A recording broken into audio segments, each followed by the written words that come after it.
Buddhāvataṃsaka Sutra. Book 39. Entry into the Realm of Reality. Video 11. Bhishmatara. Then Sadhana, his mind on the instruction of the enlightening being, his mind on the purification of the conduct of enlightenment beings, his mind developing the power of virtue of enlightening beings, his mind lit by the energy of the vision of Buddha, with mental energy arising from receiving a treasury of teaching, his mental energy increased by the undertaking of great vows, all things apparent to his mind aware of the intrinsic essence of things, his mind free from all obstructions, his mind viewing the reality realm without obscurity, his pure will indestructible, his mind invulnerable and immune to the power of all demons, gradually made his way to Nalayer and sought out the seer Bhishmatara. At that time Bhishmatara was sojourning in a retreat, a pleasant place with countless diverse trees and plants, shaded by the leaves of various trees, with flowering trees perpetually blooming in various colors and fruit trees perpetually bearing, the ground made of the finest jewel fruits from various jewel trees, well distributed with great sandalwood trees, graced with fragrance constantly coming from pleasant aloeswood trees, adorned with trumpet flower trees distributed in the four directions, with beautifully formed fig trees, with perpetually ripe fruits raining from rose apple trees, beautified by fresh water lilies and lotus blossoms. Sadhana saw the seer Bhishmatara wearing matted hair, sitting on a seat of bark, rags, fragrant grass, and antelope skin on a layer of straw in a hut built at the foot of a sandalwood tree, surrounded by 10,000 seers. Seeing Bhishmatara, Sadhana went up to him, and thinking he had found a true spiritual benefactor, looking upon spiritual benefactors as the door to omniscience, because they guide one on the true path, looking upon omniscience as coming from the teaching of spiritual benefactors, because they lead to the stage of all knowledge, looking upon omniscience as coming from the guidance of spiritual benefactors, because they lead to the jewel land of the knowledge of the 10 powers, looking upon omniscience as illumined by the torch of spiritual benefactors, because they produce the light of knowledge of the 10 powers, looking upon spiritual benefactors as the path to omniscience leading unbroken to the city of omniscience, looking upon spiritual benefactors as lamps on the way to omniscience, because they show the level and the uneven, looking upon spiritual benefactors as a bridge to omniscience, because the peril of falling is eliminated,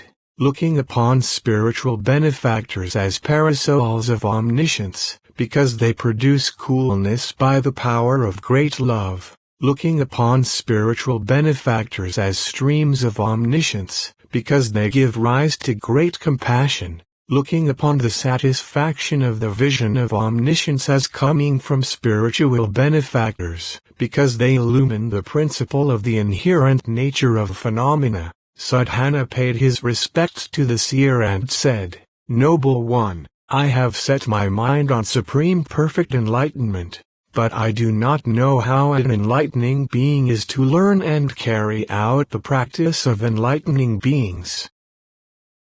I have heard you give enlightening beings instruction. Please tell me how an enlightening being is to learn and carry out the practice of enlightening beings." The seer Bhishmatara looked at the 10,000 people surrounding him and said, "This youth has set his mind on supreme perfect enlightenment and has invited all sentient beings to fearlessness. He is aiming for the welfare and happiness of all beings.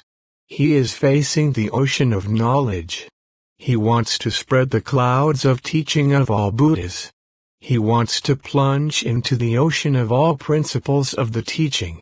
He wants to live by the light of knowledge. He wants to bring the cloud of great compassion near. He wants to cause the rain of the great teaching to shower. He wants to have the moon of great knowledge rise in the world and extinguish the burning of all afflictions. He wants to develop the roots of goodness of all sentient beings.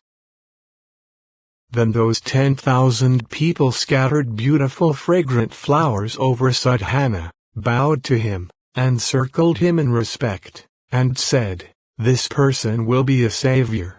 He will extinguish all the hellish torments of all beings. He will stop all brutish ways. He will get rid of the ways of the underworld. He will shut the door of all conditions inopportune for enlightenment. He will evaporate the ocean of craving. He will sever the bonds of craving. He will remove the mass of suffering. He will dispel the darkness of ignorance. He will surround the world with mountains of virtue. He will reveal the mine of jewels of knowledge. He will cause the sun of knowledge to rise. He will clarify the eye of truth. He will show what is good and bad in the world."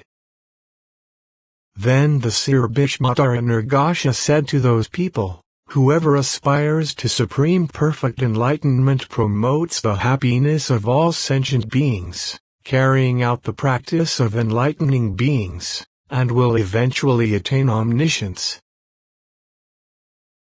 This youth has set his heart on supreme perfect enlightenment.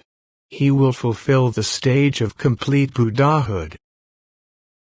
Then the seer said to Sadhana, "I have attained an enlightening liberation called unsurpassed banner." Sadhana said, "What is the scope of this liberation?" Bhishmatara stretched forth his right hand and rubbed Sadhana's head, then took Sadhana by the right hand. At that moment Sadhana saw in the 10 directions as many Buddha lands as atoms in 10,100,000 Buddha lands, and in them he perceived himself at the feet of as many Buddhas as atoms in 10,100,000 Buddha lands. He also saw the innumerable features and the pure adornments of those Buddha lands, and he saw the various arrays of the oceans of audiences surrounding the Buddhas therein. He also saw the radiant mass of the marks and embellishments of the Buddha's bodies in the midst of the congregations. He also heard teaching from the Buddhas without missing a single word, and he remembered the cycles of teachings of those Buddhas in order without confusion, and he received the rain of those clouds of teaching as they showered on beings of various mentalities. He also entered the oceans of past vows of those Buddhas purified by zealous application of various kinds. He also entered oceans of past attainments of the Buddhas purified by oceans of various vows. He also saw the forms of Buddhas manifested so as to please all sentient beings according to their mentalities. He also saw the nets of light rays of the Buddhas, their various cool, pure halos. He also entered into those Buddhas' powers by following the light of unobstructed knowledge.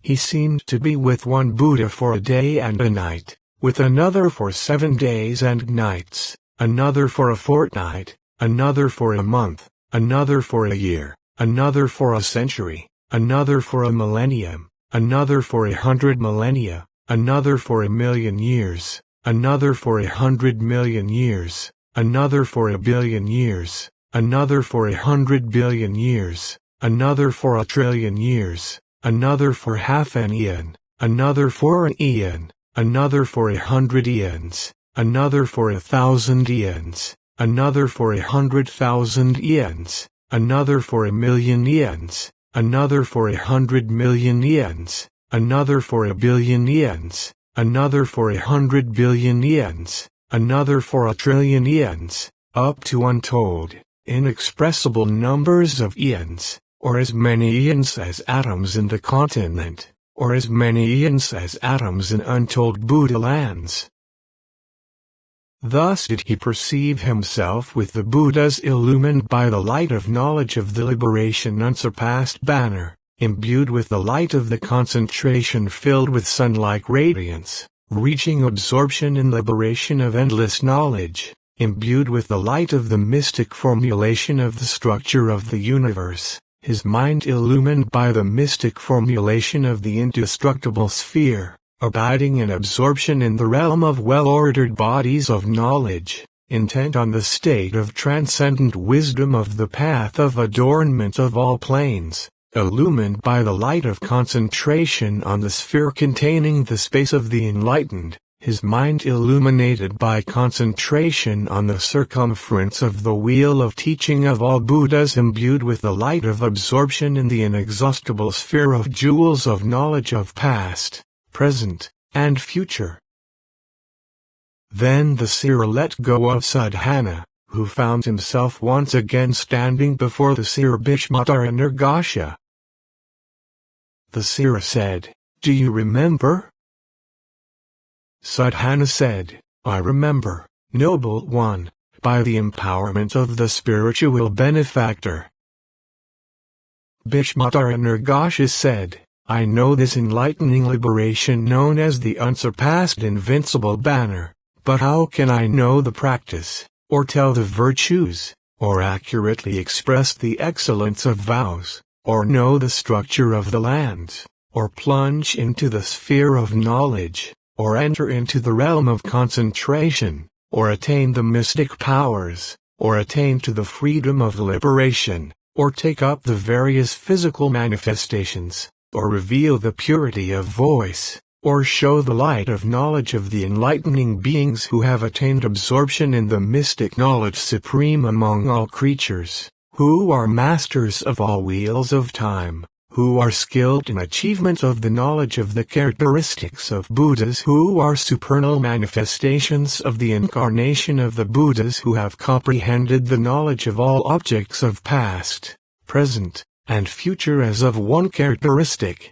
whose bodies are distributed throughout all worlds, who are embodiments of knowledge in which all realms of reality are revealed, who appear to all sentient beings according to their inclinations, who benefit sentient beings according to their ways of thought and action, who glow with a brightness that illumines everywhere, who have purified the sphere of pure, vast, radiant knowledge. Go south to a land called Ishana, where there lives a priest named Jyoshmayatana. Go ask him how an enlightening being is to learn and apply the practice of enlightening beings. Then Sadhana, pleased, uplifted, transported, overjoyed, happy, paid respects to the seer Bhishmatara and departed, looking back at him again and again. Jyoshmayatana. Then, illumined by the light of knowledge of the enlightening liberation unsurpassed banner, directly witnessing the inconceivable miracles of the realm of Buddhas endowed with mystic knowledge, directly aware of the inconceivable liberation of enlightening beings, his mind illumined by the inconceivable knowledge of concentration of enlightening beings, imbued with the light of knowledge of concentration comprehending all times at once, illumined by the realm of concentration comprehending that all is in perception, having attained the light of the highest knowledge in all worlds, approaching the state whose scope reaches everywhere in past, present, and future, intent on the knowledge showing non-dual equality and differentiation, with the light of knowledge extending to all objects, with skillfulness rich in zeal for the purification of tolerance in the face of people's beliefs,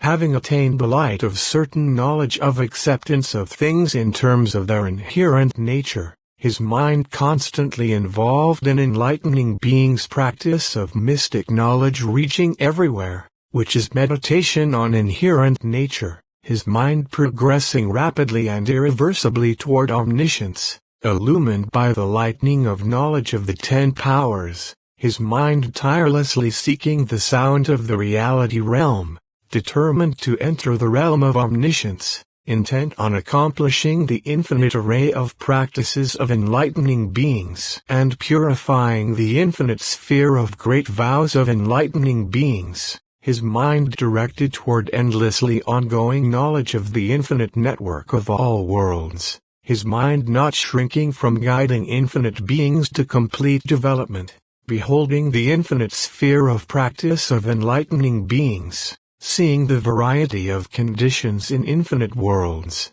seeing the variety of differentiations of infinite worlds, seeing infinite worlds within microcosms and macrocosms, seeing the variety of the webs of perceptions and conceptions on which infinite worlds are based, seeing the variety of conventional terminology in infinite worlds, seeing the variety of interests of infinite beings, seeing the variety of differentiations of infinite beings, seeing the following of developmental teachings of infinite beings, seeing the variety in perceptions of place and time of infinite beings, Sadhana, his attention on spiritual benefactors, gradually made his way to the priest Jyoshmayatana in the land of Ishana. At that time the priest was practicing an ascetic exercise of enduring fierce heat, with his mind on omniscience. On four sides were huge bonfires like mountains ablaze. Rising above appeared a great mountain precipice, a razor-edge path. Sadhana went up, paid his respects to the priest, and said, "Noble one, I have set my mind on supreme perfect enlightenment, but I do not know how an enlightening being is to learn and carry out the practice of enlightening beings. I hear you give enlightening beings instruction. Please tell me how to learn and carry out the practice of enlightening beings." The priest said, "Climb this razor-edge path mountain and jump from there into the fire. Thus will your enlightening practice be purified." At that point Sadhana thought, it is hard to avoid the situations that are inopportune for enlightenment. It is hard to get to be human. It is hard to remove error and doubt about the right opportunity. It is hard to find a Buddha in the world. It is hard to have all one's faculties in order. It is hard to get to hear the truth. It is hard to meet people of truth. It is hard to find genuine spiritual benefactors. It is hard to get genuine guidance and instruction. It is hard to live right in the human world. It is hard to carry out truth in all respects. Might this not be a demon, or someone possessed by a demon, or a cohort of the devil, or an imitation spiritual teacher, or a false enlightening being, who has undertaken to impede my roots of goodness, who is out to destroy my life? Does he not want to prevent me from reaching omniscience? Does he not want to lead me on a wrong path? Does he not want to prevent me from attaining Buddhahood? While he was involved in these thoughts, 10,000 Brahma gods appeared in the sky and said to him, "Do not get fixed on such thoughts. This sage has attained the light of the concentration of adamantine flame. He has unrelenting energy and has begun the great undertaking of salvation. He has set out to end the emotional attachments of all sentient beings. He is striving to dissolve the webs of all views. He is determined to burn up the dead wood of all afflictions and their actions. He is working to shed light in the wilderness of all kinds of knowledge that is not conducive to enlightenment. He is resolved upon eliminating all beings' fears of old age and death. He is intent on dispersing the darkness of past, present, and future.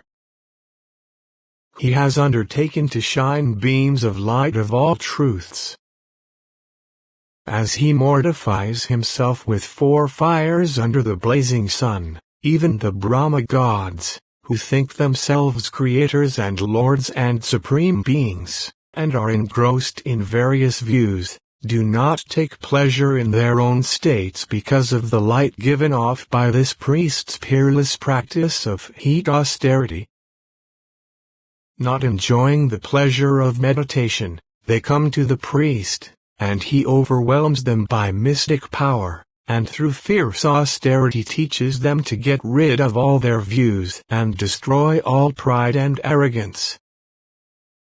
He also teaches them so that they may suffuse all worlds with great love and compassion, make their will for enlightenment firm, enlarge their determination for enlightenment, turn to the vision of all Buddhas, fully receive the voice of the Buddhas, and hear the voice of Buddhas everywhere without resistance or obstruction.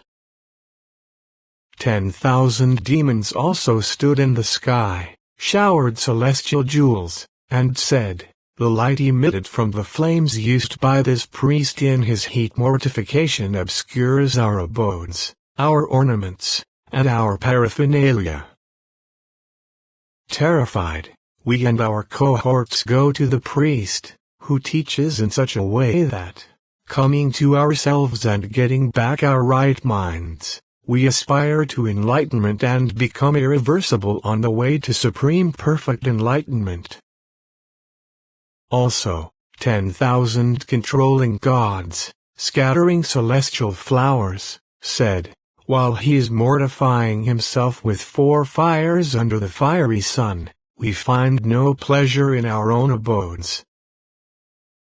We and our cohorts go to him, and he teaches us so that we attain control of our own minds, control of afflictions, ability to be born in any state we wish, power to clear away obstructions caused by action, mastery of all concentrations, control of paraphernalia to purify our arrangements, and control conforming to our wishes.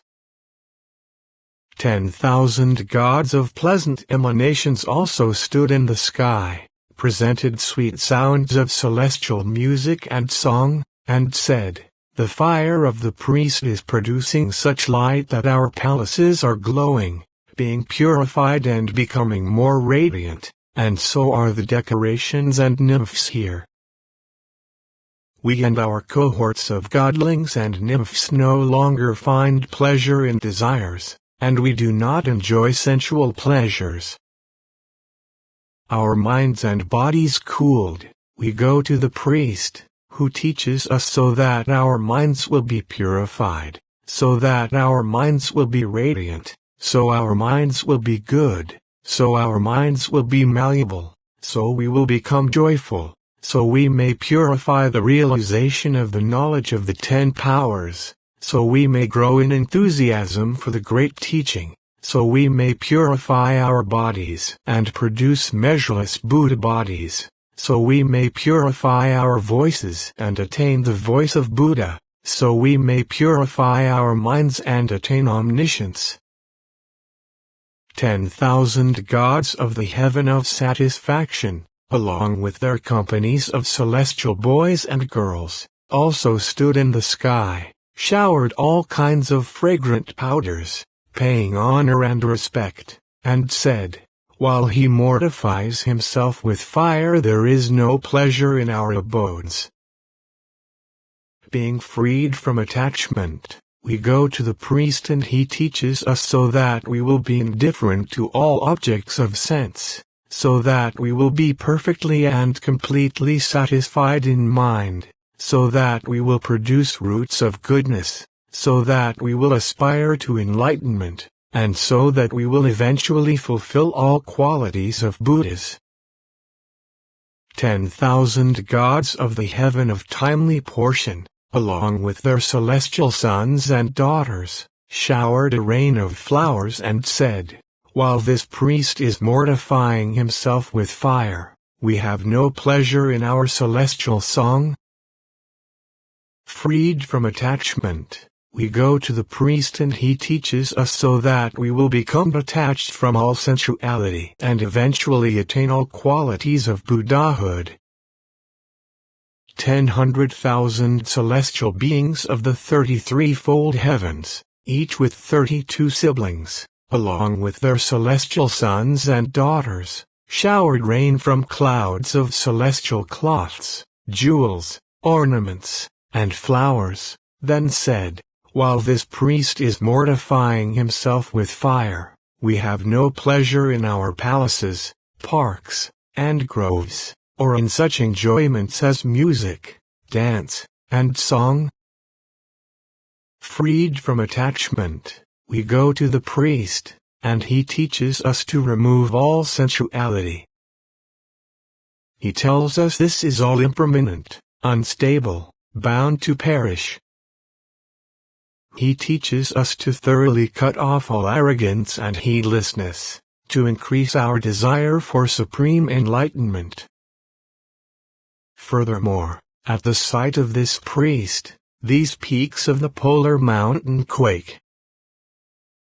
Terrified, we commit ourselves to reach omniscience, that we may be firm in our aspiration for omniscience. Also, 10,000 rain spirits in the sky showered rain from clouds of celestial sandalwood, along with the sweet sounds of the songs of nymphs, producing clouds of celestial fragrance, and said, "The light emitted from this priest's fires, illumining the abodes of all the water spirits, removes fears of the hot rain of sand. It also extinguishes anger, and the water spirits become cool and clear in mind." Then, once our minds are clear, the priest teaches us to reject our low state as dragons and to stop all obstructive actions. Having taught us to overcome evil, he inspires us to supreme perfect enlightenment and leads us to omniscience. Also, 10,000 spirit chiefs, standing in the sky, honored the priest Jayoshmayatana and the youth Sudhana with various offerings, then said, "Son, as this priest mortifies himself with fire, goodwill toward human beings is born in our minds, and all spirits, goblins, and demons also become benevolent. Benevolent, now harmless, they come to us. Overcome by the dominant power of goodwill, we find no pleasure in our various estates. We all go with our respective companions to the priest. He radiates light from his body, which shines on us and fills our bodies with bliss. Our bodies and minds blissful, he teaches us in such a way that many spirits, goblins, demons, and ghosts are inspired to seek enlightenment. 10,000 chief celestial musicians also stood in the sky and said, "While we are in our abodes too, our abodes are illumined by the light of the priest's fires. Touched by that light, we are filled with inconceivable bliss and we go to the priest, who then teaches us in such a way that we become irreversible in progress towards supreme perfect enlightenment." 10,000 Titan kings rose from the ocean, knelt on their right knees, joined their palms in salutation, and said, "As this priest mortifies himself by fire, all our Titan worlds, including the oceans, mountains, and land spheres, quake. We are all thereby divested of arrogance, heedlessness, and conceit. Overwhelmed by the heat of his religious practice, we go to him, and he teaches us so that we may do away with all deceitfulness and guile, enter into acceptance of the profound truth, abide in the state of imperturbability, and perfect the knowledge of the 10 powers."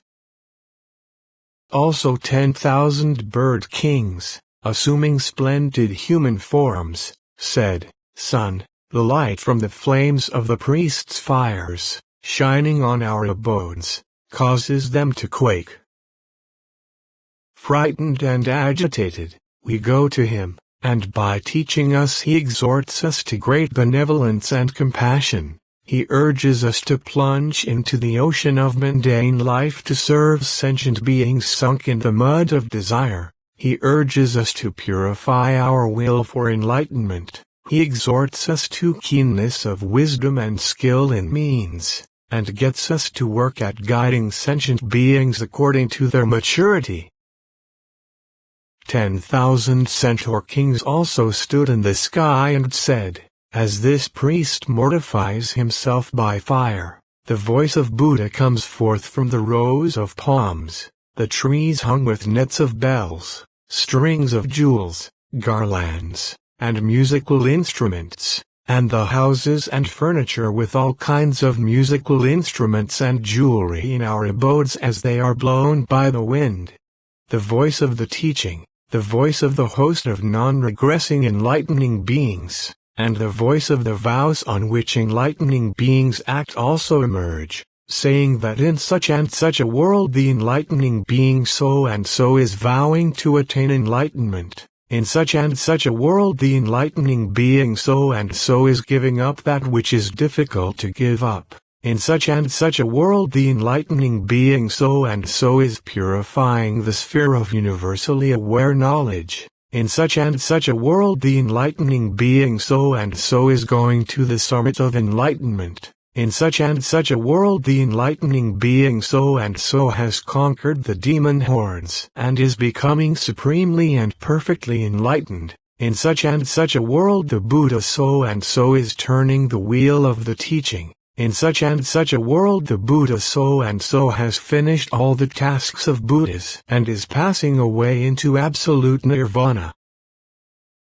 There may be an end to the particles of every tree and plant, limb and leaf, on this continent, but there is no end to those names of the Buddhas and the vows of enlightening beings, the lofty points of departure of the conduct of enlightening beings, which are heard to sound from the rows of palms and all the musical instruments, jewelry, houses, and furniture in our abodes as they are blown by the wind, producing the voices of Buddha, the teaching, and enlightenment.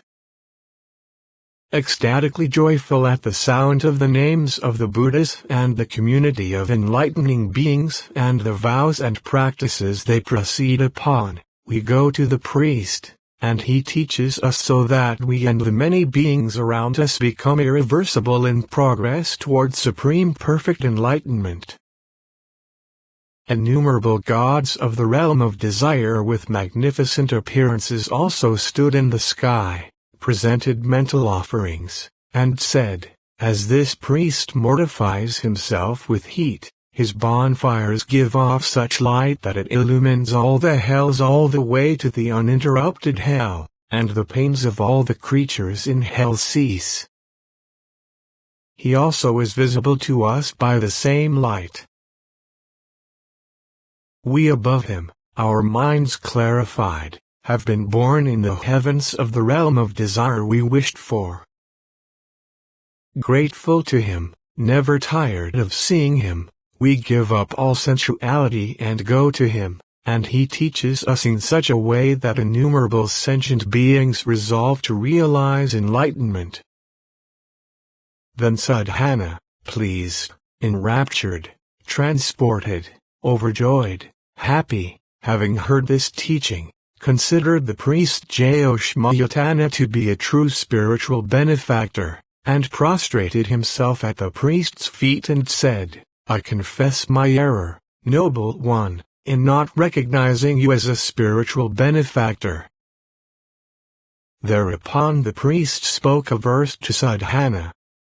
An enlightening being who follows instructions has no doubts, his mind at one with the teachers. All benefits will be his, and they will be auspicious. Sure of Buddha knowledge too, he awakens at the foot of the enlightenment tree. Then Sadhana climbed the path up the cliff of the mountain, a mass of razor edges, and threw himself into the fire. As he was falling, he attained an enlightening concentration called well-established. On contact with the fire, he attained an enlightening concentration called mystic knowledge of the bliss of tranquility. He said, "How wonderful is the pleasant feeling of this fire and this razor-edge mountain." The priest said, "I have attained the enlightening liberation in which one is not overcome. I know this liberation, but how can I know the practice or tell the virtues of the enlightening beings whose resolve is like rays of fiery energy, determined to end all beings' afflictions and views, who are eminent leaders who never turn back, whose hearts are never exhausted or overcome, whose minds are never depressed, whose spirits never cringe or cower, whose resolve is adamant, who are never dejected in carrying out their great undertakings, who never slacken in their efforts, who are like whirlwinds, who work for the benefit of all beings, whose vigor never recedes? Go south, to a city called Simhavijrambita, where there lives a girl named Maitrayani, daughter of the Raja Simhaketu. Go ask her how an enlightening being is to learn and carry out the practice of enlightening beings."